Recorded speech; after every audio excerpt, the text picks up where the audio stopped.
America के दो बड़े बैंक्स डूब गए हैं, कैलिफोर्निया का सिलिकॉन वैली बैंक और न्यूयॉर्क का सिग्नेचर बैंक। बताया जाता है कि अमेरिका की हिस्ट्री का दूसरा सबसे बड़ा बैंकिंग फेलियर है ये। इससे पहले 2008 में वॉशिंगटन म्यूचुअल बैंक जब क्लैप्स हुआ था तो वो सबसे बड़ा था। इसके बाद हमें 2008 का जो फाइनेंशियल क्राइसिस देखने को मिला, दुनिया भर में एक ग्लोबल रिसेशन आ गया था।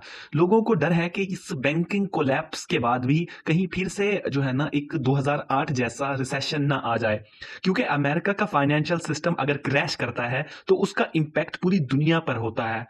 तो एग्जैक्टली क्या हुआ ऐसा, कि कैसे हुआ और इसकी क्या असर हमें देखने को मिलेगा, ये समझने की कोशिश करते हैं। आम आदमी के प्रोस्पेक्टिव से बैंक वो जगह होती है जहां पर अपनी मेहनत की कमाई को सेव रखते हैं। जो भी पैसा हम हमने कमाया है वो जाके हम बैंक में डिपॉजिट करा देते हैं ताकि पैसा सेव रहे। लेकिन एक बैंक के प्रोस्पेक्टिव से देखोगे तो बैंक यहाँ पे एक अलग से बिजनेस करता है, वो फ्री में हमारे लिए काम नहीं करता। बैंक यहाँ पर एक अपना बिजनेस मॉडल होता है। जो पैसे हम बैंक में डिपॉजिट करते हैं वो बैंक उससे ज्यादा पैसे कमाना चाहता है उसी पैसे से, तो वो इस पैसे को कमाने के लिए वो कई तरीके इस्तेमाल करता है। मिसाल के तौर पे लोन देना बाकी लोगों और कंपनीज को, उस लोन पर जो इंटरेस्ट रेट चार्ज किया जाता है वो बैंक के लिए प्रॉफिट होता है। दूसरा एक कमाई का जरिया होता है कि मुख्तलिफ चीजों में इन्वेस्ट करना। बैंक के पास जो पैसा होता है उस पैसे को स्टॉक मार्केट में इन्वेस्ट कर सकता है, गवर्नमेंट बॉन्ड्स में इन्वेस्ट कर सकता है, गोल्ड खरीदने में इन्वेस्ट कर सकता है। मिसाल के तौर पर यह बात हो रही है, जैसे आमतौर पर लोग अपने पैसे को मुख्तलिफ जगहों पे इन्वेस्ट करते हैं, बैंक भी अपने पैसे को मुख्तलिफ जगहों पे इन्वेस्ट कर सकता है और पैसे कमाने के लिए। बाकी जो है ना इस सिलिकॉन वैली बैंक के एग्जांपल में हमें समझ आ जाएगा कि क्या है। अब सिलिकॉन वैली बैंक की बात करें तो ये एक ऐसा बैंक है जो स्टैब्लिश हुआ था 1983 में। सेंटा कार्ला कैलिफोर्निया के इसके हेडक्वार्टर्स हैं। और ये शुरू में इस बैंक ने क्या किया कि ये अपने पैसे कमाने के लिए बहुत सारा पैसा रियल स्टेट में इन्वेस्ट करता था। अर्ली 1990s में इस बैंक का आधा पोर्टफोलियो रियल एस्टेट प्रॉपर्टीज के बिजनेस में बनता था। पोर्टफोलियो क्या होता है? बेसिकली पोर्टफोलियो जो आपकी छोटी छोटी सारी इन्वेस्टमेंट को कुल मिला के इसको पोर्टफोलियो कहा जाता है। हर इंसान का एक अपना पोर्टफोलियो होता है। आपने जितना पैसा स्टॉक्स में इन्वेस्ट किया है, गोल्ड खरीदने में इन्वेस्ट किया है या कैश में रखा है, ये सारा आपका पोर्टफोलियो होता है। आपने अक्सर सुना होगा कि फाइनेंशियल एक्सपर्ट्स कहते हैं कि पोर्टफोलियो हमेशा डाइवर्सिफाइड होना चाहिए, सारा पैसा एक जगह में इन्वेस्ट नहीं होना चाहिए, ये बहुत ज्यादा रिस्क होता है। मान लें आपके पास जितनी भी सेविंग्स हैं, आपने सारे पैसे को इस्तेमाल करते हुए गोल्ड खरीद लिया, तो किसी ने आपको कहा कि गोल्ड खरीदना एक बहुत अच्छी इन्वेस्टमेंट का ऑप्शन है, लेकिन एक दिन अचानक क्या हुआ कि गोल्ड की पूरी मार्केट क्रैश कर गई। ऐसे में आपके साथ क्या होगा? आपका सारा पैसा मिट्टी में मिल गया, खत्म। तो इस सिलिकॉन वैली बैंक के साथ कुछ इस तरह ही हुआ था। उस दौर में 50% पोर्टफोलियो इनका रियल स्टेट में था और 1992 में कैलिफोर्निया का जो रियल स्टेट मार्केट थी वो बुरी तरह से क्रैश कर गई। इसकी वजह से बैंक को $2.2 मिलियन का लॉस करना पड़ा। इसके बाद बैंक ने रियलाइज किया कि अपने पोर्टफोलियो को और डाइवर्सिफाई बनाना चाहिए। तो 1995 में इन्होंने जो है ना रियल स्टेट का जो बिजनेस का कंट्रीब्यूट वो सिर्फ अपने पोर्टफोलियो में 10% के अराउंड ही रखा। ये कहानी इसलिए हम इसके ऊपर बात कर रहे हैं, इस बैंक के साथ जो हुआ वो तकरीबन सिमिलर ही सिचुएशन हुई, लेकिन ये बड़े पैमाने पे। 1995 से आगे बढ़ते हुए 2000 के टाइम में इस बैंक को जाने जाने लगा एक नई चीज के लिए। एक ऐसा बैंक बना जो स्टार्टअप्स में बहुत हैविली इन्वेस्ट करता था, स्पेशली टेक्नोलॉजी बेस्ड स्टार्टअप्स। वो टेक्नोलॉजी बेस्ड कंपनीज जो वेंचर स्टेज पर हैं, नई नई उभर कर आ रही हैं, स्पेशली उन कंपनीज को लोन देता था ये बैंक। साल 2015 तक ये बैंक इतना बड़ा बन चुका था कि इसने बताया कि अपनी रिपोर्ट में 65% जितने भी अमेरिका के स्टार्टअप्स हैं मौजूद, ये उन सबको सर्व कर रहा है। तो टेक इंडस्ट्री में मौजूद जितनी भी कंपनीज थी वो सबसे बड़ी कस्टमर बनी सिलिकॉन वैली बैंक की। यहां पर इसका नाम भी बड़ा फिट बैठता है कि सिलिकॉन वैली में मौजूद companies technology based silicon valley bank इस्तेमाल करती थी। इनमें से कई कंपनीज जो हैं वो इंडिया के स्टार्टअप्स कंपनी थी जो टेक्नोलॉजी बेस्ड। इस मायने में सिलिकॉन वैली बैंक काफी अनोखा बैंक था, almost exclusively technology based startups companies के लिए काम कर रहा था। लेकिन बाद में आमतौर पर जो दूसरे बैंक होते हैं वो अलग अलग डाइवर्सिफाई कंपनीज या कस्टमर्स ढूंढते हैं, उन्हें लोन्स देते हैं। जैसे ऐसे बहुत सारी मिसालें दुनिया में। सिलिकॉन वैली बैंक के लिए ऐसा नहीं था। 2022 के एंड तक silicon valley bank 16 biggest lender बन चुका था यूएस का। इसके टोटल एसेट्स की वैल्यू $209 बिलियन थी। आखिर क्या वजह बनी ये बैंक क्रैश हुआ? प्रॉब्लम शुरू होती है कोविड के टाइम टाइम से, जब दुनिया भर में लॉकडाउन था, तो बड़े बड़े वेंचर कैपिटलिस्ट जो थे सॉफ्टवेयर कंपनीज में इन्वेस्ट पैसा करने लगे। लोगों ने देखा कि लॉकडाउन के टाइम पे जब बाकी सब कुछ बंद हो जाता है तो सॉफ्टवेयर बेस्ड कंपनीज सबसे ज्यादा सक्सेसफुल होती हैं, तो कंप्यूटर और मोबाइल के थ्रू चल रही होती हैं। यही वजह थी कि 2021 में जो स्टार्टअप्स ने उन्होंने जो पैसा बहुत सारा रेस किया था, अमेरिका में 330 बिलियन की अमाउंट की डॉलर की अमाउंट रेस की गई, जो कि पिछली साल के रिकॉर्ड से तकरीबन 2 गुना थी। अब इतना सारा पैसा इन टेक्नोलॉजी बेस्ड स्टार्टअप्स के पास है, तो ये पैसे को कहीं डिपॉजिट तो कराना चाहेंगे। तो सिलिकॉन वैली बैंक इनकी नंबर 1 प्रेफरेंस था टेक्नोलॉजी बेस्ड स्टार्टअप्स के लिए। तो इसीलिए मार्च 2021 में इस बैंक के अंदर किए गए डिपॉजिट थे, उनकी जो टोटल वैल्यू थी 124 बिलियन डॉलर्स थी, जो कि एक साल पहले 62 बिलियन डॉलर्स थी। 100% का इंक्रीज यहां पर देखा गया डिपॉजिट में। ये एक बहुत बड़ा जंप था कि अचानक इस बैंक में इतना सारा पैसा डिपॉजिट किया जा रहा है। बाकी बैंक्स से अगर आप इसको कंपेयर करो तो उनमें इतना बड़ा जंप नहीं था, जैसे कि जेपी मॉर्गन चेस बैंक में सिर्फ 24% का इंक्रीज हुआ डिपॉजिट में। बैंक ने देखा कि मेरे पास इतना सारा पैसा आ रहा है कस्टमर के डिपॉजिट का, तो क्यों ना इस पैसे से और पैसे कमाए जाएं।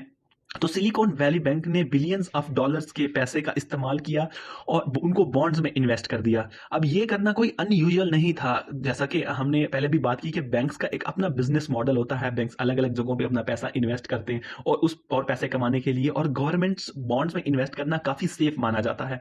यहाँ पर सरकारी ही नहीं बल्कि कॉर्पोरेट बॉन्ड्स भी खरीदे गए एज एन इन्वेस्टमेंट। बॉन्ड्स अगर आपको नहीं पता तो बॉन्ड्स को अगर हम ब्रीफ में बताएं तो जब बड़ी बड़ी कंपनीज या सरकारों को पैसे की जरूरत होती है तो वो बॉन्ड्स इशू करते हैं।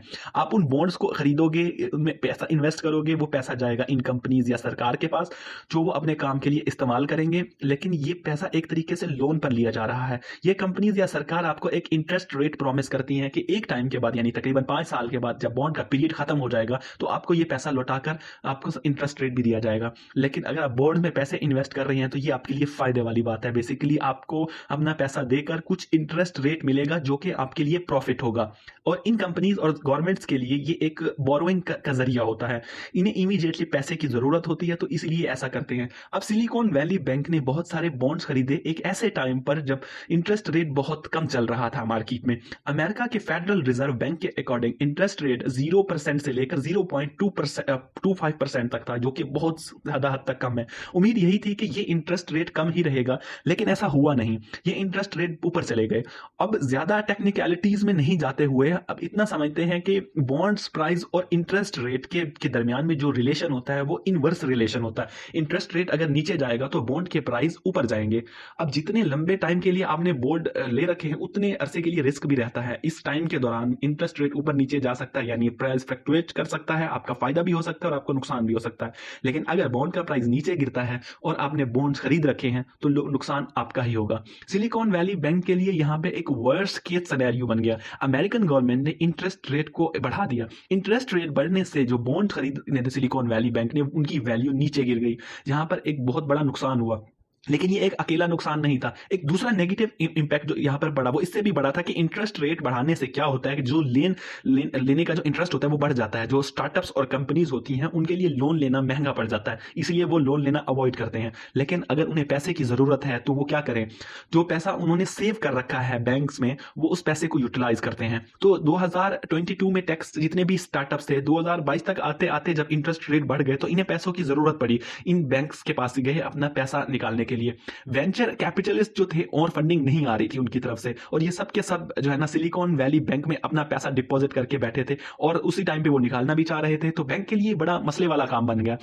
तो बैंक्स जितना भी पैसा डिपॉजिट होता है ये किसी तिजोरी में सेव करके नहीं रखते, वो एक छोटा परसेंटेज पैसा ही जो है ना एक्चुअल में स्टोर करते हैं। बाकी सारे पैसे को वो इस्तेमाल करते हैं कहीं इन्वेस्ट करने में और दूसरों को लोन देने में। अगर किसी भी बैंक का हर कस्टमर साथ में अपना पैसा निकालना चाहे बैंक से तो बैंक के पास पैसे नहीं होंगे देने के लिए। यही सिचुएशन फेस हुई सिलिकॉन वैली बैंक को। एक तरफ जो उन्होंने पैसा इन्वेस्ट कर रखा था वो लॉस में जा रहा था, वहां से नुकसान हो रहा था, और दूसरी तरफ उनके कस्टमर्स पैसा निकालना चाह रहे थे बैंक से। तो कस्टमर की जरूरत को देखते हुए उन्होंने अपने बॉन्ड्स को बेचना शुरू कर दिया, नुकसान पर बेचना शुरू कर दिया। रिसेंटली उन्होंने तकरीबन 21 बिलियन डॉलर्स के बॉन्ड्स बेचे अपने पोर्टफोलियो से, जो कि 1.8 बिलियन के लॉस पर बेचे। इस डाउनग्रेड को अवॉइड करना एक और बड़ा वजह थी कि उन्होंने 1.8 बिलियन डॉलर्स के जो है ना लॉस में बेच दिया। इस खबर के पब्लिक होते ही इस बैंक के शेयर नीचे गिरना शुरू हो गए और 9 मार्च 2023 को इस बैंक के शेयर 60% डिक्रीज हो गए। और इसके एक दिन पहले ही मूडीज जो है इस बैंक की रेटिंग को डाउनग्रेड कर चुका था। तो इस पॉइंट ऑफ टाइम तक कुछ भी कर लेता, लेकिन बैंक्स क्रैश को अवॉइड करना इम्पॉसिबल था, क्योंकि जैसे ही खबर में आता है कि बैंक्स के पास पैसे नहीं हैं, बैंक अपने बॉन्ड्स को बेच रहा है बड़े बड़े बिलियंस ऑफ डॉलर्स के लॉस पर, जिन लोगों ने अपने पैसे डिपॉजिट कर रखे थे इस बैंक में वो पैसे निकालने के लिए भागते हैं। तो सबको अपने पैसे की फिक्र होती है और सब एक टाइम पर पैसे निकालने के लिए भागते हैं, तो इससे बैंक रन कहा जाता है।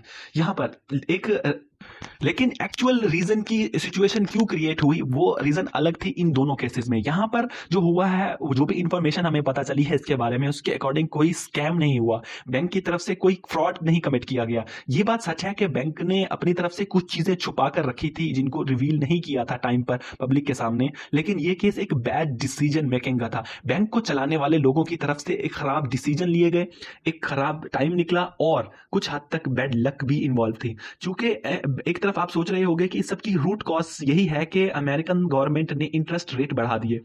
ऐसा क्यों किया अमेरिकन गवर्नमेंट ने? इसके पीछे एक बहुत सादा रीजन है कि इन्फ्लेशन को कंट्रोल करना। इन्फ्लेशन यानी महंगाई और इंटरेस्ट रेट के बीच में एक इंटरेस्टिंग रिलेशनशिप बना रहता है। तो इस चीज को अगर आपने, जब देश की इकोनॉमी में स्लो डाउन देखने को मिल रहा हो तो जो सेंट्रल बैंक होता है उस मुल्क का, वो अक्सर इंटरेस्ट रेट को कम कर देता है ताकि लोगों के लिए लोन्स लेना आसान हो जाए। तो कम इंटरेस्ट रेट होंगे तो लोग ज्यादा लोन लेना चाहेंगे, ज्यादा लोग लेन लेंगे तो ज्यादा लोगों के हाथ में पैसा आएगा। ज्यादा पैसा का मतलब है कि वो अलग अलग चीजों पर ज्यादा स्पेंड कर पाएंगे और अलग अलग चीजों पर ज्यादा स्पेंड करने की वजह से पैसे की ज्यादा सर्कुलेशन होगी और यहां से जीडीपी बूस्ट होगा। इसी रीजन की वजह से पेंडेमिक के दौरान में इंटरेस्ट रेट बहुत हद तक कम किए गए थे गवर्नमेंट की तरफ से। लेकिन दूसरी तरफ अगर इन्फ्लेशन बढ़ रही हो, महंगाई बढ़ रही हो मुल्क में, तो उसे कंट्रोल में करने के लिए इंटरेस्ट रेट को बढ़ाया जाता है। इंटरेस्ट रेट बढ़ाने का मतलब होता है कि लोन लेना महंगा पड़ जाता है, कम लोग लोन लेना चाहेंगे, ज्यादा लोगों के पास पैसा नहीं होगा खर्च करने के लिए, लोग कम पैसा खर्च करेंगे और पैसा जब कम खर्च होगा तो इन्फ्लेशन कंट्रोल में आएगी। ये एक मोटे मोटे तौर पे मतलब सिंप्लीफाइड एक्सप्लेनेशन है। अब पिछले कुछ महीनों में इन्फ्लेशन बड़ी तेजी से बढ़ रही थी अमेरिका और यूरोप में। उसके पीछे बहुत सारी वजह है, जिनमें से एक वजह रशिया यूक्रेन वॉर है। और इस इन्फ्लेशन को कंट्रोल करने के लिए इनकी जो फेडरल रिजर्व ने इंटरेस्ट रेट को बढ़ा दिया। इसे रूट कॉज जरूर कह सकते हैं, लेकिन फिर भी ये एक बैंक की तरफ से बैड डिसीजन मेकिंग थी, क्योंकि इंटरेस्ट रेट तो ऊपर नीचे होता रहेगा। आपको अपने पोर्टफोलियो को इतना रोबस्ट बना के रखना चाहिए कि वो इन सारे उतार चढ़ाव को बेयर कर पाए। अब अगला सवाल ये है कि उन लोगों को पैसों का क्या होगा जिन लोगों ने और जिन कंपनीज ने बैंक में अपने पैसे डिपॉजिट कर रखे थे। अब कुछ तो एक लिमिट होती है इंश्योरेंस की कि जितना पैसा किसी बैंक अकाउंट में डिपॉजिट करके रखते हो कुछ लिमिट तक वो सेव रहेगा। जैसे गवर्नमेंट की तरफ से कानून होता है कि अमेरिका में ये लिमिट $250,000 तक है, $2.5 लाख तक, जो कि मतलब काफी बड़ी लिमिट हमें लगती है। लेकिन ये सिलिकॉन वैली बैंक के जो कस्टमर या क्लाइंट्स थे, उन सब सारे स्टार्टअप्स थे, उनके पास बहुत सारा पैसा था। बताया जाता है कि एक रिपोर्ट के मुताबिक 89% जो पैसा था वो अनइंश्योर्ड था। लेकिन अमेरिकन गवर्नमेंट का रिस्पांस जो है ना, तो रिस्पांस ये था, California department of financial protection innovation department ने रेड करती है सिलिकॉन वैली बैंक के हेडक्वार्टर पर, और जो रिसीवरशिप है बैंक की वो एफडीआईसी को दे दी जाती है। एफडीआईसी यानी फेडरल डिपॉजिट इंश्योरेंस कॉर्पोरेशन।